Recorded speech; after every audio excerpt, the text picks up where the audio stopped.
السلام عليكم ورحمة الله تعالى وبركاته. بسم الله والحمد لله والصلاة والسلام على رسول الله وآله وصحبه ومن والاه. We continue بإذن ta'ala in our discourse concerning the subject of the difference, and as it pertains to especially the fiqh of bid'ah and sunnah that we have been discussing from the beginning, after we made an introduction hour and some after that about some of the essential concepts that we need to have to understand the concept of bid'ah and sunnah, and to understand how it relates to differences, especially differences that lead to conflict. So we're continuing in that regard, and up to this point we have been talking, before we had the recess, about the concept of, in fiqh, of tark, or in usul al-fiqh, of tark, when Rasulullah ﷺ abstains from doing something, or our salaf, our righteous predecessors, do not do something, abstain from doing something, what that implies in the juristic fiqh sense. We have so far been discussing that, and we've said already many essential things that are important towards that, that I hope you have thought of and you have also reviewed during this half-hour recess, inshallah ta'ala, so that we continue now with even more clarity. Now at this point I'm going to do what I was doing before, but in a little more detail, hopefully, for the next few minutes we have before we again pause for excuse me, Salatul Dhuhr, and we'll resume immediately after Salatul Dhuhr. Namely now, after having established all of those rules that are most essential before anything, and we have done that through examples as well, for that to be simpler to understand for most of us who are not technical in the field of Islamic disciplines. So, examples for what was innovated as bid'ah in the presence and in the time of Rasulullah sallallahu alayhi wa sallam. In his own time, things having been done in his time, in his presence, that were new and that he approved of. We already mentioned examples. That, when established, is teaching us that there is something called good bid'ah, bid'ah hasana, sunnah hasana, in addition to what we have already established theoretically by the text of the law, the text of the ulama, text from the Quran, from the Sunnah, and the text of the ulama and their analyses. Examples now that actually that has happened. Excuse me. First example here I've already cited to you, the example of Sayyiduna Mu'adh ibn Jabal radiyallahu ta'ala an, and I told you the story of how it happened. Is Mu'adh radiyallahu ta'ala an does something in ibadah, in salah, new, which Rasulullah sallallahu alaihi wasallam did not do, and did not teach up to that point. And Mu'adh radiyallahu ta'ala an, when he did that, and he did what now we do when we join jama'ah, and the jama'ah has already performed few rak'at before us, that was first done by Sayyiduna Mu'adh radiyallahu ta'ala anhu ardah, and Rasulullah sallallahu alayhi wa sallam praised him for that and said to us, follow this course. Of course the ulama, and now in retrospect, the ulama who know the law and the rules of the law, they say that was consistent with the principles of shara', the principle especially of imama, of itimam, and the role of a ma'moom versus an imam. That's consistent with that. Indeed it is. And Rasulullah sallallahu alaihi wasallam approved of it, first of all, as a Rasulullah, second, as a new thing that is consistent with the principles of Shara. And he didn't tell him, sallallahu alaihi wasallam, why did you do that, without asking me and without me approving about that. I have a technical problem, yeah. It's not, again...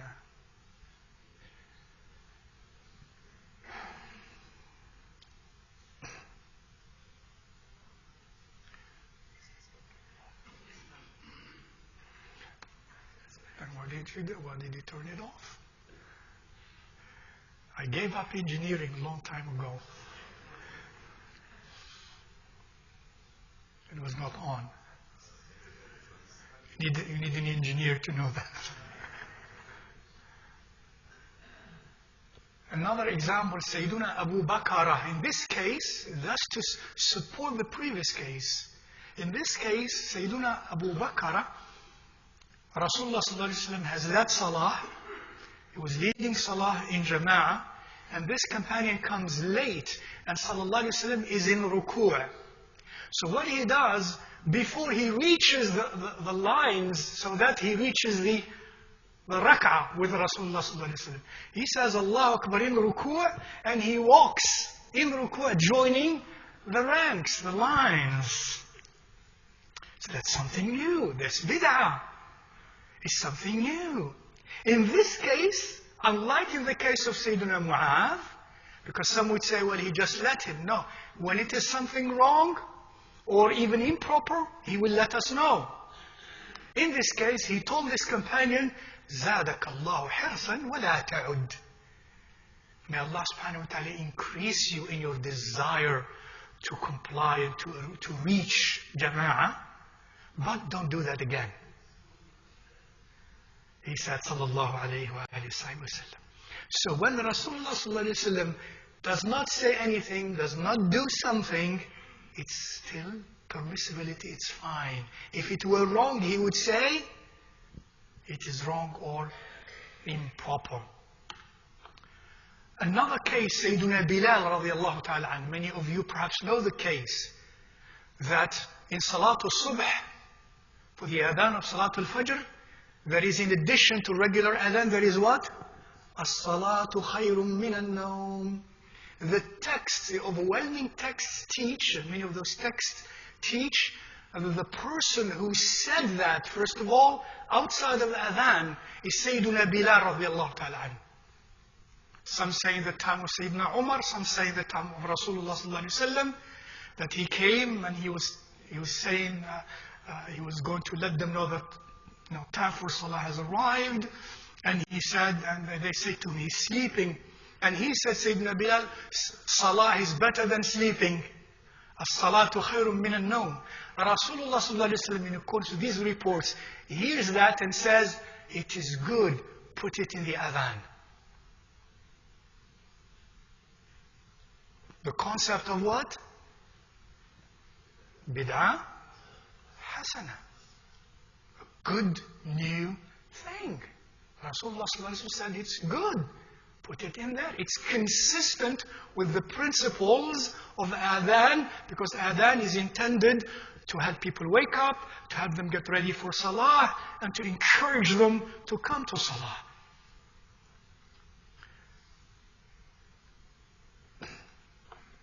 A companion is in salah. This is related by Imam al-Bukhari.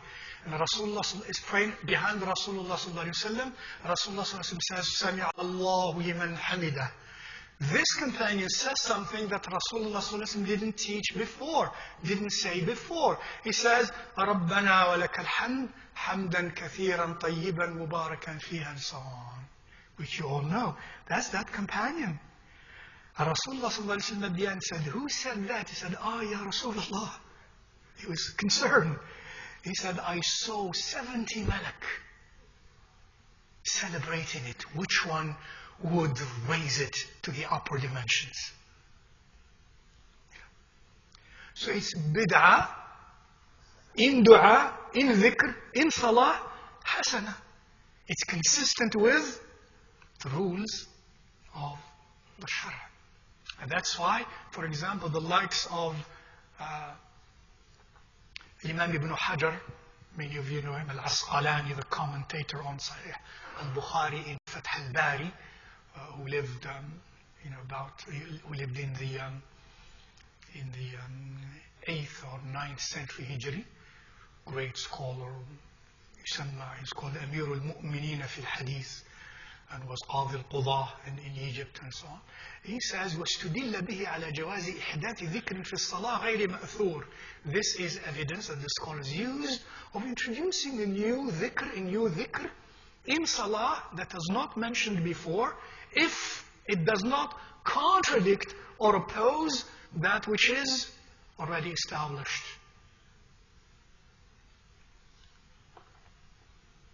Many don't know this, and we mentioned it in Surah in Khutbah al-Jumu'ah, another case, Ta'addud al-Jumu'ah. The fact that we have now, we can perform Salatul Jumu'ah in any masjid. In the same town, in the same village, few masajid, you can perform more than one Jumu'ah, especially in big cities. This is bid'ah. Many didn't know. Bid'ah, but bid'ah hasana. Why is it bid'ah?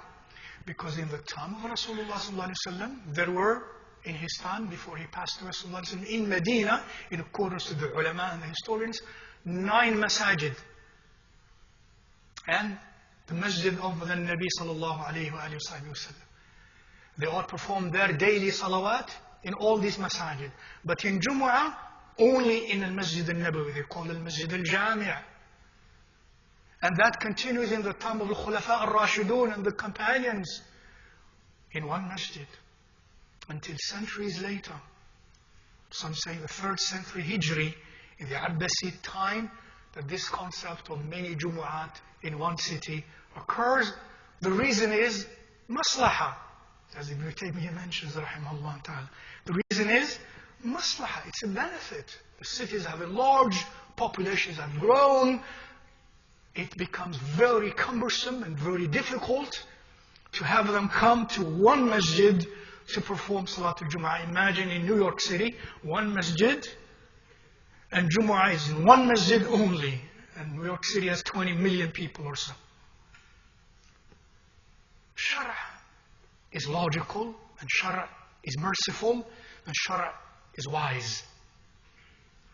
So, ihdathuhu, as a bid'ah, the ulama say this is a beautiful thing to do. It's consistent with the principles and the objectives of the Shara, as the ulama know, not the regular people or the regular professors in physics or in sociology or in history or doctors or engineers argue. Talking about the arguments of the ulama, the mujtahidun, rahimahumullah ta'ala. Aina. And I have here texts that all confirm that there was only one Jumu'ah in the time of Rasulullah sallallahu alaihi wasallam, in the time of the companions of Allah ta'ala anhum warḍahum. This text says that. This text says that as well. And nobody says this is bid'ah dalala.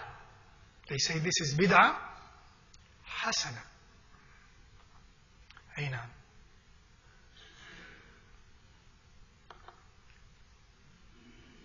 Again, in the time of Rasulullah sallallahu alaihi wasallam, a Bedouin was seen by Rasulullah sallallahu alaihi wasallam in salah, imploring Allah through a beautiful dua. This is part of the dua. يَا مَنْ لَا تَرَاهُ الْعُيُونَ وَلَا تُخَالِطُهُ الظُّنُونَ وَلَا يَصِفُهُ الْوَاصِفُونَ. Imploring Allah Azza wa Jalla these beautiful praises of Allah's subhanahu wa ta'ala's lordship and godship. And then at the end he says to him, he praised him and gave him a gift of gold that he had received, and he gave that to him in accordance to what Imam al-Tabarani relates in Al-Awsat. And he says to him, I gave you this gift on account of the beautiful praises of Allah that you mentioned in your dua. Introduce something consistent, however, with what the Shara teaches. Tawheed, beautiful, proper Arabic, proper logic, proper grammar, everything is beautiful. There's nothing wrong with it. And he didn't say, sallallahu alaihi wasallam, don't do that. So he accepted that and gave him a gift. And this hadith, in accordance with Imam, the great critique of hadith, Imam Al-Haythami in his Zawaid, says this is, in other words, a hadith that is sound in its sanad. Sayyiduna Umar in Taraweeh, we mentioned that. Now in the time of the companions after Rasulullah sallallahu alayhi wa sallam. We have the case of Sayyiduna Umar in Taraweeh. And we mentioned that. That was clearly a bid'ah. But it is a beautiful bid'ah. And he used the word beautiful bid'ah, good bid'ah. And therefore, That's our precedence in law. There is a precedent. Anyone who says there is no such a thing, I am sorry. This is evidence and proof of evidence. This and all of this. Give me something that negates all of this, and I'm ready to accept it. And there isn't. There are only semblance of arguments. As many of you, perhaps some of you know that. Collecting the Quran, the same thing. It was called bid'ah, but it was a beautiful bid'ah. And we learned some beautiful lessons from that.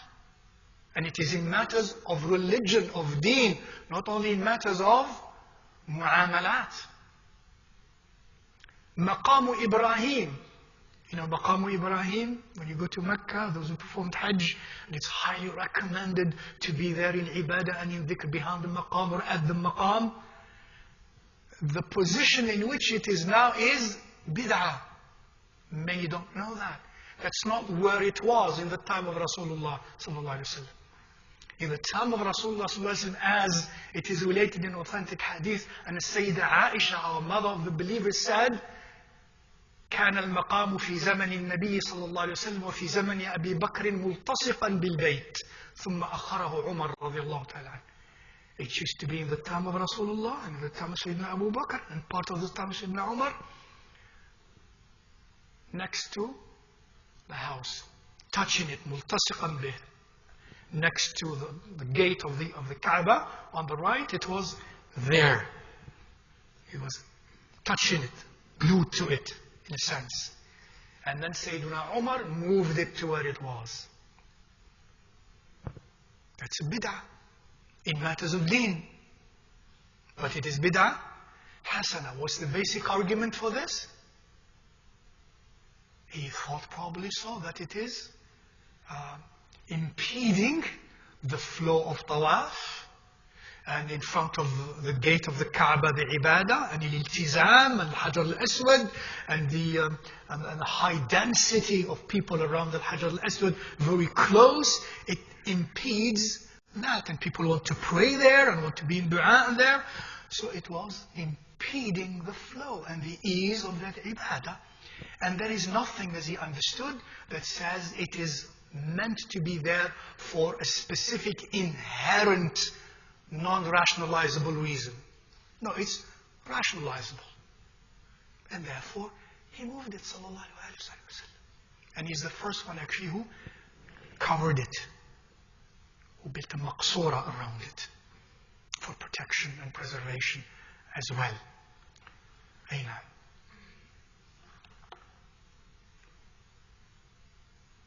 We're going to stop here, inshallah ta'ala. And we continue after Salah bi'idhnillah in the progress of this concept. And we'll mention more of some of the cases in the time of the Sahaba, even after Rasulullah sallallahu alayhi wa sallam, which were bid'ah and all construed textually in the words of the ulama as good bid'ah. And that the companions use that term, and that there is such a thing as good bid'ah. All of this is indicating that, inshallah ta'ala, and knowing that is very important to help us be in resonance with one another. Because if you want to stop somebody from doing something which is actually right, that's the contribution for disunity. That's the contribution for disunity. And if also you impose something on somebody to do it while there is room for it amongst the scholars and the brightest, because it is dhanni, probabilistic, then you are imposing something that will lead to conflict.